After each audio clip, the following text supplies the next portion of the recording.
कुछ बात करेंगे। कल पाकिस्तान तहरीक इंसाफ की कोर कमेटी के इजलास के बाद जो हमने रऊफ हसन साहब की प्रेस ब्रीफर सुना, उसके बाद और उसके अलावा बैरिस्टर गौर साहब ने ट्वीट्स करके और वीडियो इंटरव्यूज़ के दौरान जो बताया, एक चीज़ तो वाज़ेह है और वो ये है कि in absence of chairman Tehreek Insaf Imran Khan या फिर बाकी जो सीनियर लीडरशिप है उनकी एब्सेंस के अंदर डिवीजन तो इस वक्त तहरीक इंसाफ के अंदर मौजूद है और वो बड़ी क्लियर नजर आती है। वो एक आप खासतौर पर सोशल मीडिया देखिए तो एक धड़ा दूसरे पर इल्जाम लगा रहा हो। तो खैर एनीवेज इस सब मामले के ऊपर बात करते हैं। हमारे साथ इमरान खान साहब के वकील नईम पंजोता साहब मौजूद हैं। बहुत शुक्रिया पंजोता साहब, आपने वक्त दिया है। वो एज अ सेड सर कि मतलब डिवीजन तो कोई है, अब इससे तो कोई इनकार नहीं है। मिसाल के तौर पर वो कल हमें पता चला कि इमरान खान साहब ने ये ऑर्डर दिया है वहाँ से जेल से कि अलीमा खान साहिबा जो है उनका पॉलिटिक्स से कोई लेना देना नहीं होगा, वो मुदाखलत नहीं करेंगी पार्टी के मामलात में। मीनिंग देयर बाय कि उनकी कोई मुदाखलत थी तो इस वजह से कहना पड़ा। एक तो ये सर बता दीजिएगा कि ये जो डिवीजन है पार्टी के अंदर अभी कुछ इस तरह से नजर आती है, मुझे नहीं पता, आप इसको क्लियर कर देंगे। शेर अफजल मरवत साहब साइड एक साइड पे हैं और बाकी कुछ जो है पार्टी के वर्कर्स रहनुमा वकला वो कुछ एक साइड पे हैं। कुछ ऐसा ही मामला है सर? बहुत शुक्रिया बाजवा साहब, आपने मोहब्बत की शफकत की आपने टाइम दिया। देखिए बात यह है कि जो मामला है, बातें फैलाई जाती हैं जो मीडिया के ऊपर चलती हैं, सारी चीज़ें अगर देखी जाएं तो इस वक्त जो सबसे अहम मामला था वो 6 जजेस ने जो ख़त लिखा है उसके ऊपर बात करने के हवाले से था। लेकिन ऐसी खबरें पत्नी कौन जो है वो कहता है कि चला दो और उसके ऊपर चला दी जाती हैं कि बानी पीटीआई ने ये पैगाम भेजा है। इसके ऊपर आपने बड़ा क्लियर देखा होगा कि आज तक बानी पीटीआई की बहनें हों या उनकी मिसेज हों, साबका खातून अव्वल बुशरा बीबी साहबा, तो उन्होंने कभी किसी मामले में इन्वॉल्वमेंट नहीं की। और अगर वो इन्वॉल्वमेंट करती होती या खान साहब ने उनको किसी जगह के ऊपर कहा होता कि आप इन्वॉल्व हों तो फिर उनको ओहदा देते ना, उन्हें चेयरमैन लगाते या किसी जगह के ऊपर कहते कि आप कोर कमेटी को ऐड करेंगी। मैं पंजोता साहब उसमें सिर्फ एक छोटी सी चीज ऐड कर दूं। मुराद सईद साहब वो काफी लंबी लंबी ट्वीट्स करते हैं, वो पार्टी पॉलिसी बता रहे होते हैं। उनकी ट्वीट के अंदर जो कि अभी भी ऑन रिकॉर्ड मौजूद है वो ये बताते हैं कि अलीमा खान साहिबा की हिदायत पर ये काम करना, ये काम करना, ये काम करना, और वो लिस्ट वाइज है। तो वहां पे बंदा क्या समझे फिर? देखिए बात ये है ना कि अगर वो बात इस हवाले से उन्होंने ट्वीट किया है ना तो वो उसको नजर रखते हुए कि खान साहब ने अगर कोई पैगाम दिया हो कि आप जो है पैगाम पार्टी को दे दें या गौर साहब को कहा हो कि आप ये बता दीजिएगा या कोई ऐसी चीज जो मैसेज, अब खान साहब अंदर हैं तो वो मैसेज जो है वो जो बंदा जाता है उसके जरिए ही भिजवाया जाता है। लेकिन आप प्रैक्टिकली देखें कि क्या किसी जलसे में उन्होंने आकर लीड किया हो या किसी जलसे में आकर उन्होंने कोई तकरीर की हो या कोई उन्होंने ओहदा लिया हो सियासी तौर पर। अब उनका भाई है वो अगर उनको कहता है कि आप मुराद को ये बात मेरी तरफ से कहिएगा, क्योंकि आपको पता ही है कि जिस तरह से पाबंदी है मुलाकातों के ऊपर, लास्ट टाइम आपने देखा कि अपोजिशन लीडर जो हैं जिनको अभी तक सारी वो हर्डल्स हैं कि नोटिफिकेशन भी नहीं किया गया, ठीक साहब या बाकी सारे गए मिलने के लिए तो उनको मिलने नहीं दिया गया। तो उस वक्त जब मुलाकातों के ऊपर पाबंदी हो, लिस्टों की मुशावरत करनी हो कि सेनेट वाला इलेक्शन आ रहा है तो हमें लिस्टें जो है उसके ऊपर मुशावरत करनी है, उसके ऊपर पाबंदी हो, या जब मामला हो कि आपने MNAs MPAs के टिकट देने हैं, उस वक्त भी हमारी लिस्ट जो है रोक ली गई थी। तो ऐसी सारी सूरत हाल के अंदर जो एक मैसेज के जरिए चलें वो फिर चलें उसमें हम यूँ समझ लेते हैं कि जैसे वो इमरान खान साहब का जो उनके जो इंस्ट्रक्शंस थी वो आगे कन्वे कर रही थी। लेकिन ये तो हमने देखा है कि वो एक शायद अफरीदी साहब वाला मामला हुआ, अफजल मरवत साहब उस पर कुछ बोल रहे थे, वहाँ से अजहर माशवानी साहब ने उनको जिस तरह से टोका वो हमें नजर आया। उसके बाद रोज़ की बेसिस के ऊपर बहुत सारे मामलात के ऊपर वो दोनों साइड्स आपस में एक दूसरे के साथ बरसरे पेकार नजर आती हैं, इसमें तो कोई डाउट नहीं है सर।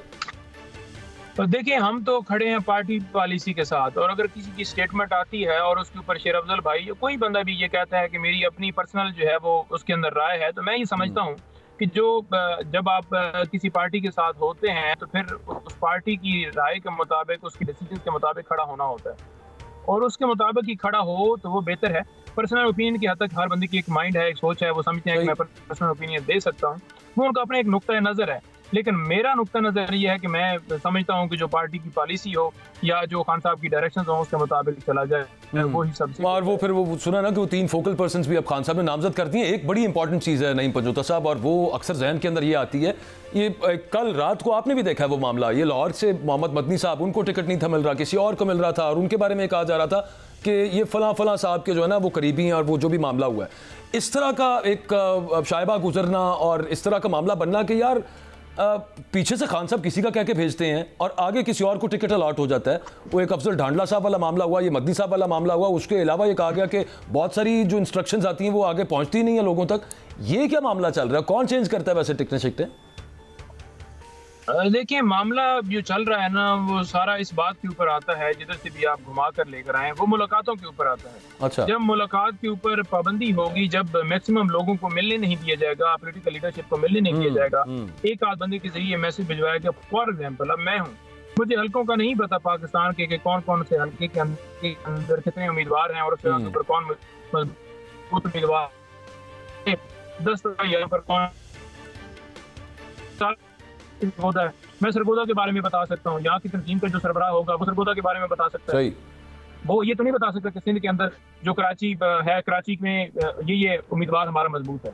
तो ये एक सोची समझी साजिश के तहत जो है खान साहब से लोगों को मिलने से महरूम किया जा रहा है कि खान साहब तक जो है इंफॉर्मेशन सही ना पहुंच सके, खान साहब तक लिस्टें ना पहुंच सके, खान साहब तक ज्यादा लोगों की मतलब एक डिजाइन है जिसके तहत एक डिसरे, एक कंफ्यूजन फैलाने की कोशिश की जा रही। मैं पंजोता साहब, आखिरी मेरे पास आखिरी मिनट है, मैंने एक आपसे एक सवाल पूछना है और वो ये है कि हामिद खान साहब आपकी पार्टी के सीनियर रहनुमा हैं, उन्होंने कल एक इंटरव्यू में आपका नाम आया, उन्होंने आपको पहचानने से इनकार कर दिया। अब ये बात तकरीबन सबको पता है कि जिस वक्त पाकिस्तान तहरीक इंसाफ में बहुत कड़ा वक्त था, यू वर देयर ऑलवेज, मतलब हर बहुत सारे केसेस आपने किए हैं और फिर ये भी मतलब वैसी जहन के अंदर आता है कि आप चूंकि लॉयर हैं और वो एक बड़े सीनियर लॉयर हैं और पार्टी से ताल्लुक है, तो उनके साथ कभी वो आपकी कोई डिस्कशन वगैरह या कभी कोई मुशावरत वगैरह नहीं हुई कि उनके जहन में ही था कि नहीं पंजोता साहब कौन है?